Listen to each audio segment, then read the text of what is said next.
Make a short video about a recent repair I did to my older Dyson vacuum DC59 motor head when the drum stopped spinning.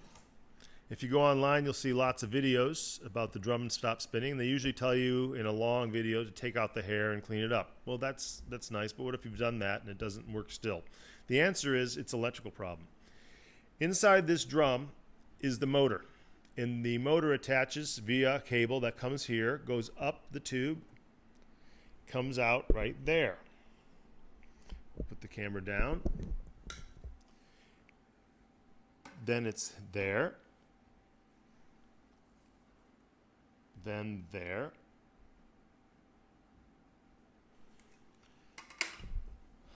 Comes into the plastic connector there. Right there. Goes around this conduit, this plastic conduit. The connectors are here. And ultimately it connects up in this crevice that you can see here where this vacuum is, up there.